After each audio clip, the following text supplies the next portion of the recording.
Why take one vacation with the family when you could take all of them? With Royal Caribbean, you don't just go to the beach. You visit a private island and race down the tallest water slide in North America. You don't just go for a road trip. You ATV and zip line through the jungle. You don't just go somewhere new. You rappel down waterfalls and discover ancient temples. Because this isn't just any vacation. This is all the vacations. Come seek the Royal Caribbean. Ships Registry, Bahamas. Drink it in, man. Deep left side carry on. Picks on the block. At the 5, at the 2, at the 1 to the end zone. Touchdown, Detroit Lions.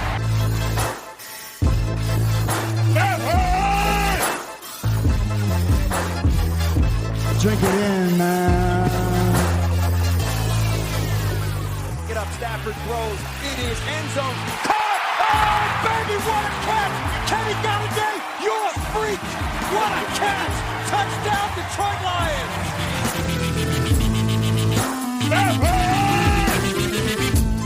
Cornbread! I love the Lions! Say it with me! I love the Lions!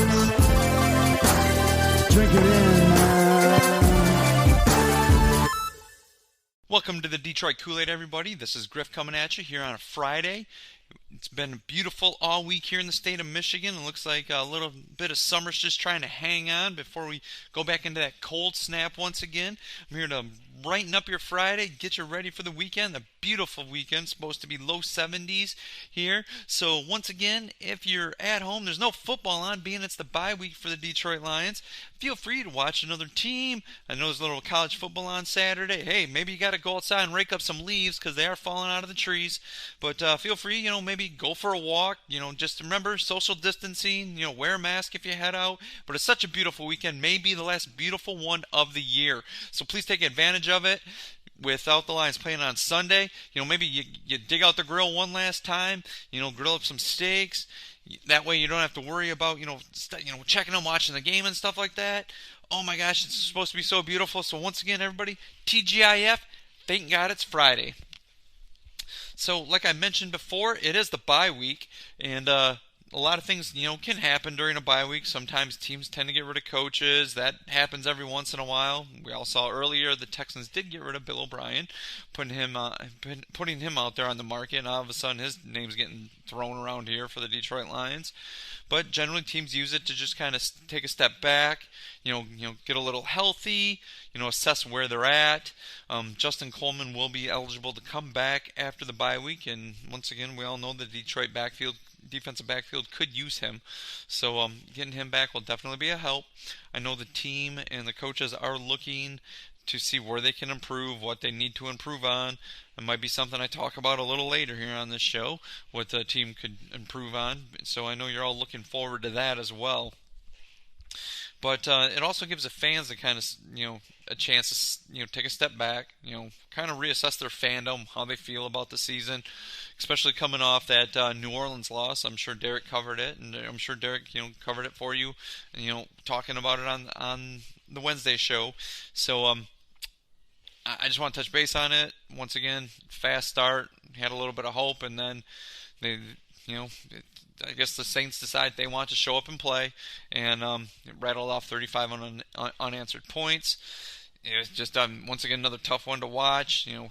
Seeing that the Saints only had to punt one time in the whole game, that's pretty disheartening for this team, especially when you want them to do so well. They came off the Cardinals win, gave them some momentum. Me and Derek both picked them to win going into that last Sunday's game, and it was just very disappointing to see. So once again, with the bye week, I'm going to reassess my fandoms, kind of take stock of what the rest of the season, what I really expect out of them. And I know in our game picks, throughout the rest of the year, me and Derek will be taking that into account.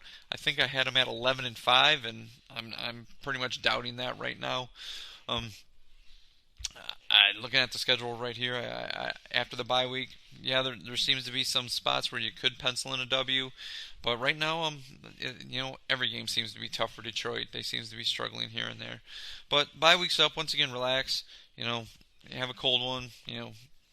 Watch some other football. pay attention to your fantasy team if you do that.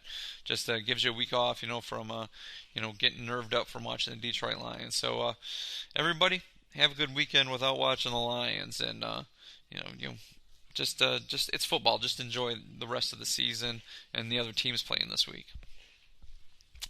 One thing I did want to do, as everybody knows, I like to do this at certain points of the season. The first quarter of the season is done. The Lions are sitting at 1-3, and I generally like to hand out my grades. I'm not going to go player by player. I'll probably do that later, at some point at the end of the year. But right now, I'm just going to go by position group. I think when I did my previews earlier and I matched them up against the other teams in the division, where each position group ranked, I thought the Lions would be a little better at certain areas. Some spots I kind of I thought this is where they would be, but I'm kind of disappointed after the first 4 games at some of these position groups, as all of you are. But once again, there's probably some positives coming out of it as well. I know Derek tends to, state some PFF numbers, and there's certain players having good years here and there. Offensive line, Taylor Decker, I don't like to tout him. I still think he's completely average. But as Derek has stated before, he is having a good year. I think PFF had him rated like the 6th best offensive tackle so far this year. That number maybe have changed a little bit after the New Orleans game. I'm not quite for sure, but once again, me, I still think Taylor Decker's not that great. But it's nice to see that he has improved, but he's still not that great. So, well, let's do this. Let's start on the offensive side of the ball, and I'll start with the quarterback position. Matt Stafford. I know there's been times he's just looked kind of like him the old self. Some deep balls that he's thrown been on the money. But there's been some other passes where he just looks out of sync, missing guys. I don't know if that's because of him missing last year and not as many off-season workouts and practices and training camp this year. But still, there's sometimes he's just missing wide open wide receivers, overthrowing guys. Maybe some of his passes, he's lost a little bit of touch. Early in his career, he always seemed to just be looking to gun the ball no matter how far the wide receiver or running back was away from him. He didn't have as much touch, but the last few years he seemed to have found that some, but he seemed not to have that nearly as much as he did last year. Some of his decision making, I know we can all point back to the interception he threw against Chicago, the interception he threw against New Orleans in the end zone when he tried to hit T.J. Hawkinson. It kind of leaves you scratching your head. There's a few other ones where the defense has dropped the ball that's hit him in the hands. But still, there's points where he does kind of look like his old self. I guess the Chicago game leaned him back down. We all know if Swift, hit the ball hits Swift right in the hands. He catches that, falls in the end zone. We win that game. But once again, there's points where he just looks out of sync. So this year with, the quarterback position, so far at the quarter pool, I'm going to give Matt Stafford a C. I don't think he has that swag like he used to have. I just don't know if he's just a little run down, a little tired. He just seems a little bit out of sync. But, right now, I think he's playing pretty average. So I'm going to give him a C. The running back position, everything's Adrian Peterson, Kerryon Johnson, and Swift. This position group's kind of boggling my mind right now.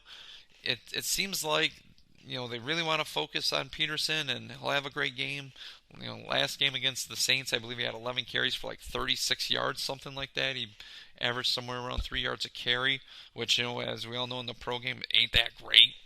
But still, Kerryon Johnson hasn't done a whole lot. DeAndre Swift shows flashes here.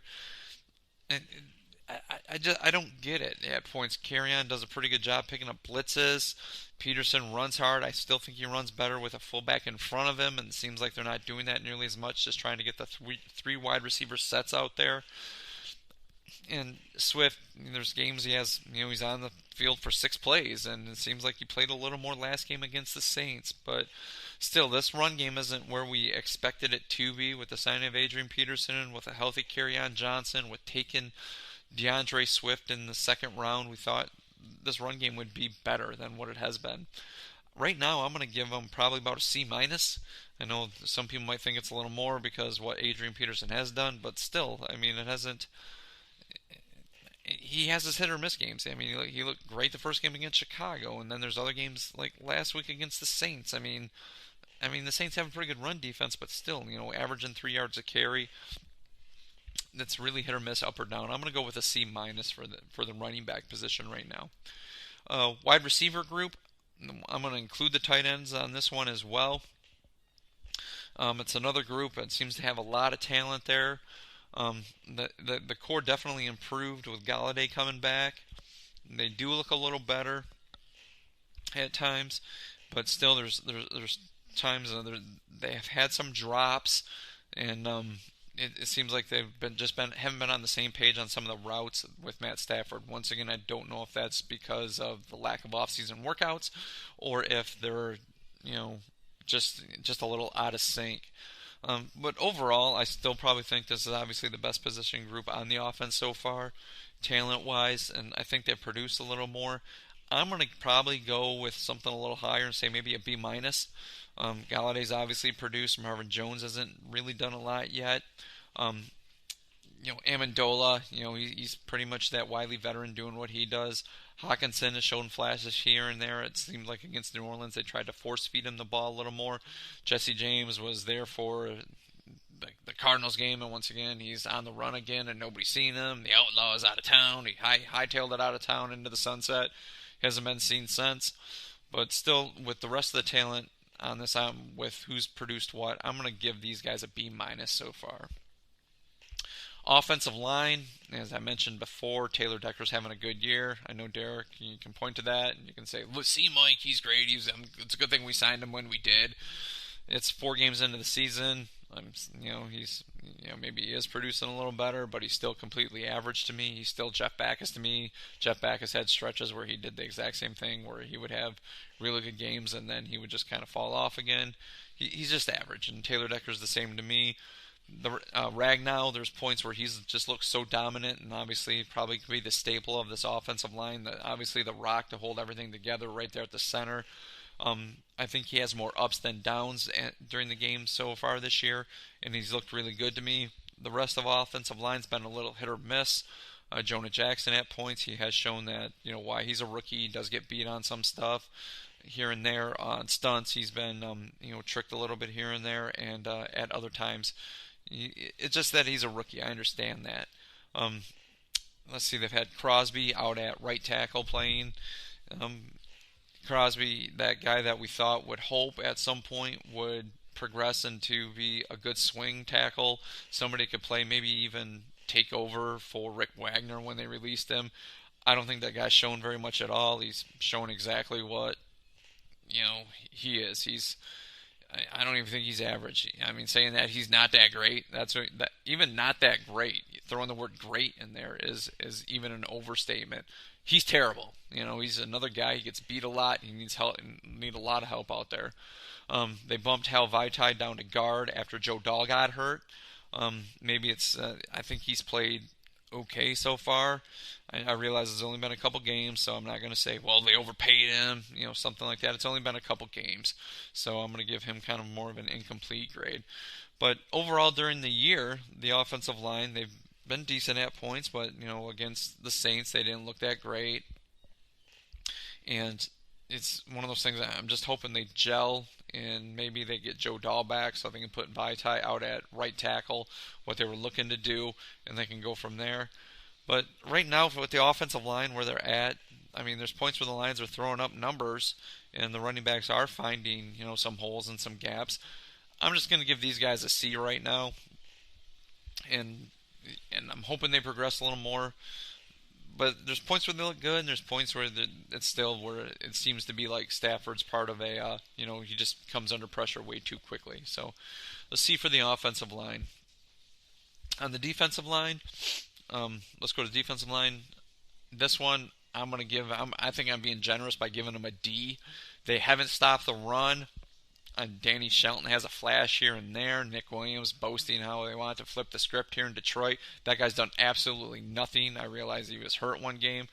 Trey Flowers shows up here and there. He has a splash play every now and again.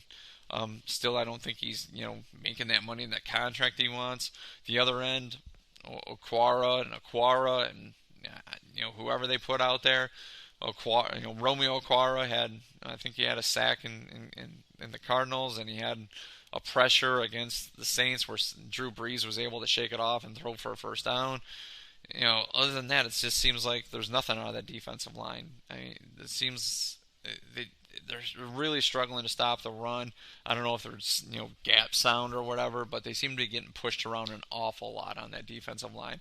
Once again, I think a D. Some people may even think that's even too high for them, but that's what I'm going with right now. The linebacking core. Here's another thing that's been very disappointing. Jamie Collins, look, the first game, we all know what happened there. Second game, he just seemed to be out of sorts. It didn't seem like he was trying. Third game against the Cardinals, he seemed to have a bounce-back game, looked really, really good. Last game, once again, completely average. I didn't know he was even on the field. I don't know. You see the snap count that they have going, and Reggie Ragland's playing an awful lot. He's another one of those big, slow, oafish linebackers that Matt Patricia likes. Christian Jones, he's out there doing what he does, whatever that is, stopping the run, doing nothing else. Jelani Tavai slow. These have to be some of the slowest linebackers I've seen in Detroit in a number of years. Their O is 2 or 3 steps behind the guys they're supposed to be covering. They're just slow. And I realize this is the Detroit Koolaid, and I'm supposed to be peppy, but we realize that this is just a slow linebacker core. They're not that great. They're not that good. They're terrible. So I'm giving these guys just a flat-out F. And for failure, this linebacking core is not good. They're supposed to be a strength of the team, and they're not. Defensive backfield. We know there were some injuries after the first game with Trufant and Coleman. Aware's been out there. Okuda played, not that great his first game, but did have a bounce-back game against the Cardinals. Didn't seem to have too many snaps out there against the Saints. The safeties-wise, Walker hasn't been getting a whole lot of play, but he's been getting beat by tight ends, but he has made. And he seems to make a play here and there. He's been really hit or miss. Harmon, I think Harmon he's out there, saying that he needs to step up. But I think Harmon's actually been playing pretty good. Probably the best one in that whole defensive backfield so far this year. I think that's just him trying to take more of a leader role, saying I need to step up, and other guys look in the mirror and say, hey, we think he's playing good, but if he's not playing as good as he thinks he can, we obviously need to play better as well. So Harmon's been playing well. Harris, the guy's been, Will Harris, I don't know what he's doing out there on the field. He's been getting beat. He's been missing tackles, taking poor angles. He's not developing quite like Derek and I hoped he would. Jeez, it's even to give these guys a grade. I mean, it's hard to say. They're just getting beat all the time. I mean, they're in zone coverages and man coverages. I mean, I really want to try to give them a C-, but I can't even see that. I mean, this defense as a whole is not good. I would have to go with D+ for the defensive backfield. It's just the poorest defense. They're just not that great. Well, let's go special teams. I know Derek doesn't like to talk about them, but Don Muleback, Matt Prater, and Jeff Fox, Jack Fox, Jim Fox, I can't remember the guy's name. But these guys are getting an A++. They're all doing their jobs. They're all doing really well. They're obviously the all-pros of the team.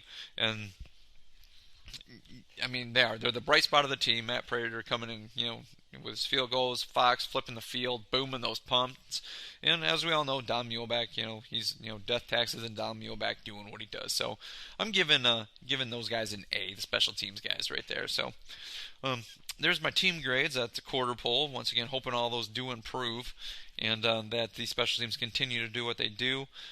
Feel free, if you disagree with any of my grades, hit me up on Twitter at GrifkaDKC. That's at GRIFKADKC. I would love to, touch base with you guys and see what you guys think about my grades. And go from there. Or feel free to call in to the number or text at 989-272-3484. Once again, 989-272-3484. We all know what time it is. It's time to take a pause for the cause and pay some bills.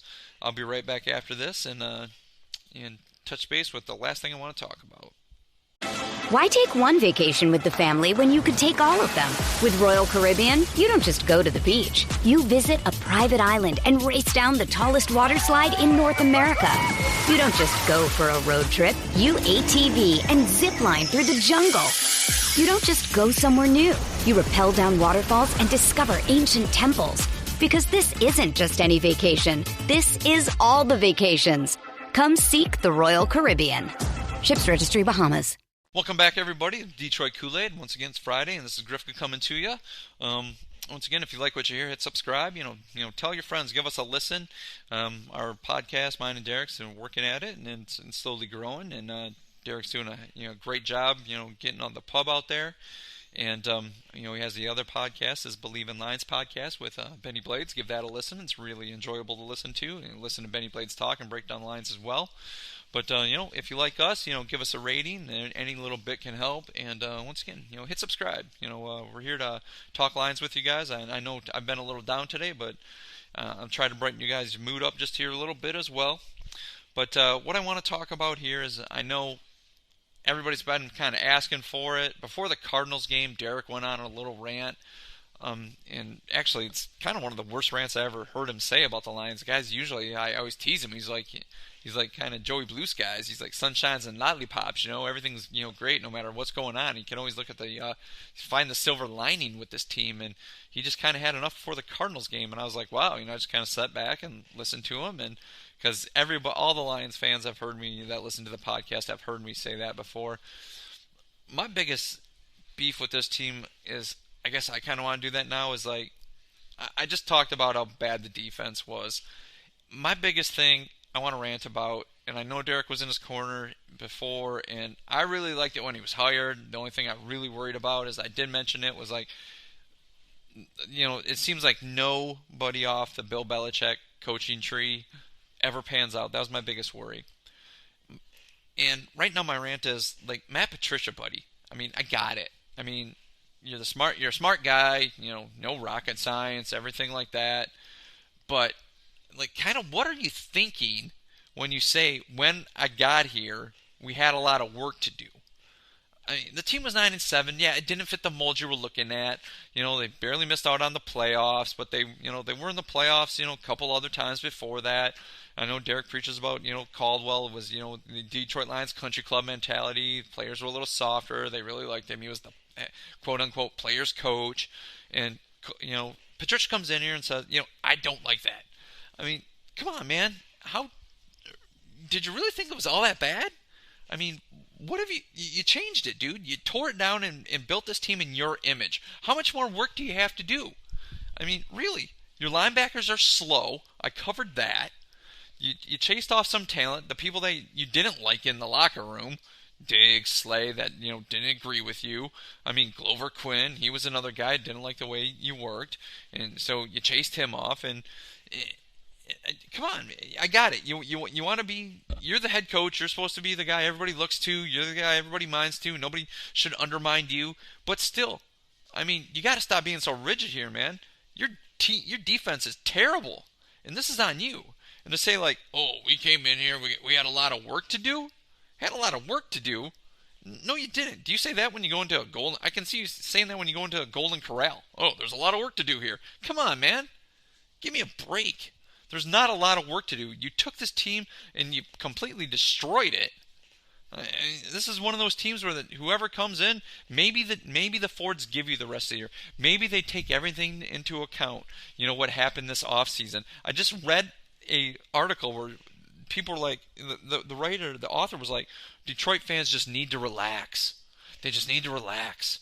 It was a tough first part of the year. Did anybody expect them to be better than 2-2? They had fewer off-season workouts because of COVID. Okay, well, first of all, every team had fewer off-season workouts because of COVID. But come on, man, that's not an excuse. That's not a reason. I mean, these guys are professional athletes. You have to change. You have to go with it. Every other team did. Yes, some teams are having less than positive seasons. Some of those teams that we thought would be terrible are terrible. Some teams are like kind of surprising, like, wow, this team's doing a little better than I thought it would. But everybody had that. And then the point of, did anybody expect them to be better than 2-2? That right there is okay, so maybe you picked them to beat the Cardinals, and maybe you picked them to beat the Bears, and there's your 2 wins. But it's the way this team is playing that makes it unpalatable, and that falls on the coach. I mean, the defense was utterly shredded by Green Bay and New Orleans. It was shredded. Yep, they applied some pressure and got in Kyler Murray's face, in his head, caused some turnovers, and they pulled out a W. They let Mitch Trubisky, come back in the fourth quarter. And it was like, well, they lost Trufant, they lost Coleman, all those injuries, I don't care. I mean, Matt Patricia's whole thing is next man up, do your job, blah, blah, blah, dagger time, whatever it is. It's his defense. His defense is terrible. There wasn't a whole lot of work to do here. That's on you, coach. That's completely on you. So, to say that, I think this team is in your image now. It is exactly what you want. You and Corey Unling. It's like, oh, Corey Unling, I want my defensive backs to guard more. It'll help our pass rush. They're not going to be out there for 7-8 seconds trying to cover these guys.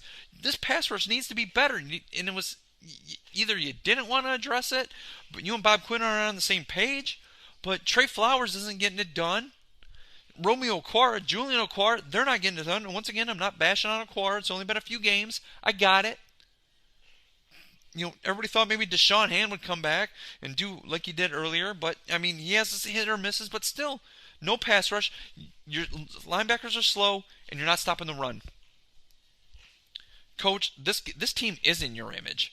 It is. It's exactly what you want. So I don't know what else you're looking for. You're grabbing all these old Patriots that know your system, the way Rod Marinelli did. He went out and grabbed a bunch of old Buccaneers because they knew the Tampa 2. And that was terrible as well. Sorry, Coach, they got you figured out. They have you figured out is what it is. So what you need to do in this bye week is figure out what you are doing wrong. Not your players. Everybody's like, well, they don't go out there and guard. They don't go out there and cover. They don't go out there and do this. It doesn't matter. You're the coach. You got to put the best players on the field. You got to put them in the position to do it. That's what you need to do. And right now, it seems like you got a team that is deaf-toned. You're talking, and they're just there to get their paycheck. They're showing up at the pay window on Tuesday, grabbing their checks. And they don't want to hear you, Matt Patricia. I think you've lost this team. That's what it is. They just seem so lifeless. Just as soon as the tide really started to turn against New Orleans, where they couldn't stop New Orleans, heads were hung down on the sideline. They seemed out of it. They seemed lost. I saw Derek posted a tweet the other day about how Matt Stafford just doesn't seem to have that swagger anymore. I don't know if he's tired of the coach. I don't know what it is. If he's kind of had enough. I don't know if it's the back injuries. His family. What I don't know. But Coach Patricia, that's for you to get your team up and fired up for this. Not this. Oh, well, they're pros. They should just be able to get going. No, this team looks down, and they don't want to listen to you anymore. So you got to figure that out right there. But on the bright side, I know everybody wants to hear, how I would look to pick this up. Everybody's like, well, because I know Derek's like, what would you do? Would you just go fire somebody, sign a bunch of free agents, draft? Well, they do have a few guys that they can still build around. I mean, they've obviously re-signed Taylor Decker. He's not my favorite guy by any stretch of the imagination, but you got him now. Fine, you have your average left tackle. Fine, use him. Frank Ragnow's showing that he can be a guy as well. That's another guy you can look to build around. Kenny Golladay, it's one of those things where he's showing he deserves the money. It ultimately depends on how much you're willing to pay the guy. I like the guy. He could be the number one guy here. I mean, Derek thinks he's top 15. I think he's going to get paid. I've said it before. He's going to get $17 million north, and I think the Lions should sign him. I'm a firm believer in that. I'm not saying you're giving the guy $25 million. I ain't saying that, but I think you do what you can to get that guy here and really build around him. Since I wouldn't bring back Amendola. I wouldn't bring back Marvin Jones. Cephas is going to take you over for Amendola. So those are your two wide receivers you start to build around. Obviously, Hawkinson, hopefully he continues to improve. He shows flashes here and there, but that's another guy you can build around as well. Your backfield, DeAndre Swift had a nice touchdown catch against New Orleans.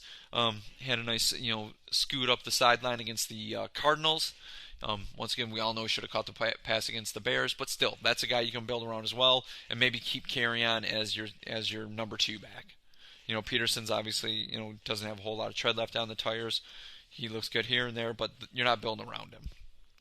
On the defensive side of the ball, you got Trey Flowers. I mean, you paid the guy. You got to hope he does a little more than that. He's got to have more than 7 sacks in a year. That's what he's getting paid for. And everybody's like, well, that's not the position he plays. Then why'd you give that guy that much money? Derek yells at me. It's like, well, it's the stats, but still, you got to build around the guy. That's the guy you got to build around, and hopefully, he becomes that boisterous leader. Kind of, getting everybody pumped up to go. He's got to look at himself in the mirror, and he's got to be the guy to do that. So that's the guy you got to build around right there, right there. Julian Aquara, once again, it's early in his career. Hoping that guy really, pans out, turns out to be something a little special. No, I'm not saying he's Reggie White or Lawrence Taylor or anybody like that. But, maybe he does turn into a Robert Porcher or Tracy Scroggins for all you old Lions fans out there. Maybe he can become that. And I would really like that for that to happen. That linebacking core, I'd scrap the whole thing. See you later. There ain't nobody on that linebacking core. I mean, I really like Jalen Reeves-Maven, but he's obviously getting, wilted away in that defense. Maybe he can go somewhere else and, change of scenery will improve him. Once again, I'm not calling him he's not Greg Lloyd, he's not Kevin Green, he's not anybody like that, but still, maybe somewhere else he could flourish a little bit. But that whole linebacking core, you scrap them. They're gone. There ain't nobody there I'm looking to build around. Defensive backfield, Jeff Okudah, I'm still going to ride with that guy. I still think he can be good. I still think he can be damn good. He's a rookie, and it's very hard to change from college to pro game. Tracy Walker, I know he's had his ups and downs this year. I don't know. He's starting. If he progresses, I hope he progresses into a little more. I don't think he's not Ronnie Lott to me. He's not Mel Blount or anybody like that. But hopefully he can improve. I just don't want him to become Lou Delmas, the guy that can lay some hits and he's either jabbering at the guy he tackled, 40 yards downfield or 4 yards in the backfield. But I do believe Tracy Walker can become a key cog of this defense as well. And Owarie, I would still use that guy. I think he can be turn into something as well, be a good number 2 cornerback on a team. I don't see him as a lockdown top flight guy. He's obviously not reminding anybody of Dre Bly or Darius Slay or anything like that right now. But I think he could become somebody, he could become like a Ray Crockett on this team. Once again, for all you Lions fans, maybe old school, maybe you'd like a Ray Crockett or somebody like that. So those are the 3 guys in the defensive backfield that you could build around as well. And obviously, you keep Fox, the punter. I mean, he's there. And Don Muhlbach, obviously, he's going to be there forever as well. Once again, I'm just joking about Don Muhlbach. Obviously, he's almost done as well. But still, there are a few bright spots on this team. And if it's Matt Patricia, if you can find it, to turn this thing around, or if it's a new coach, there's not a complete scrap heap left here. This whole team isn't a dumpster fire. There's some good players here. I just don't think the coaching's getting the most out of them right now. And either Sheila Ford Hamp needs to make the decision, at some point in the year, we'll let this ride out through the end of the year and see where it's at, or they decide at some point we'll get rid of Matt Patricia and let either Darrell Bevel or somebody else be the interim head coach for the time. That's a decision she needs to make. But I think this team is in Matt Patricia's eye. He says a lot more work, but I think you got what you wanted. No pass rush, slow linebackers, and you're expecting your defensive backfield to do everything, and there's no way they can cover for 8 or 9 seconds. That's on you, coach. You have some good players right now, and you're pretty much wasting them away. So I'm sorry I was a little more down this week. Tried to pump it up there at the end. I'm trying to drink it in with some of the players, and I'm going to enjoy this weekend. And there's some players on this lines I'm going to continue to watch. I named them off. Like I said, Swift and Kerryon Johnson, Okudah, Owarie, Tracy Walker. Gotta hope Trey Flowers does a little more. Hawkinson continues to pan out. Ragnow and Decker. Please resign Kenny Golladay. Quintez Cephas, he takes over for Danny Amendola. There are some good guys here, guys you can build around. Put this team in the right direction. But Patricia, it's on you, dude. That's all there is to it. So once again, I appreciate everybody listening. Enjoy the weekend. It's, probably might be the last nice weekend here in Detroit. And as always, drink it in, man. Go Lions. Pack the bag, start the plane. This game is over. It is over. What a comeback by the Lions. Drink it in.